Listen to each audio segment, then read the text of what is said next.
Diet means হচ্ছে ভালো খাবার। ডায়েট মিন্স মানে খাবার বন্ধ করে ওই যে ফাস্টিংগুলো হয় ওইগুলোতে আমি বিশ্বাস করি না। হ্যাঁ, চরিত্রের খাতিরে কখনো কখনো বাড়াই কমাই। তার জন্য ডায়েটিশিয়ান আছে। প্রত্যেকের ডায়েটিশিয়ানের সঙ্গে কথা বলে তারপরে ডায়েট করা উচিত। ধুমধাম করে ডায়েট করছি তারপর অসুস্থ হয়ে পড়া, আমলকি, করলা জুস আমার ভালো লাগে খেতে। বাকিগুলো আমি শেয়ার করবো না, ওগুলো আমার হিডেন টিপ। যোগা করি, নয় জিম করি, নয় ডায়েট মিন্স হচ্ছে ভালো খাবার। ডায়েট মিন্স মানে খাবার বন্ধ করে ওই যে ফাস্টিংগুলো হয় ওইগুলোতে আমি বিশ্বাস করি না। হ্যাঁ, চরিত্রের খাতিরে কখনো কখনো বাড়াই কমাই। তার জন্য ডায়েটিশিয়ান আছে।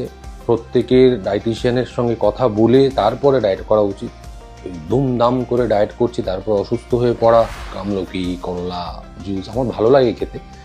বাকিগুলো আমি শেয়ার করবো না, ওগুলো আমার হিডেন টিপ। যোগা করি, নয় জিম করি, নয়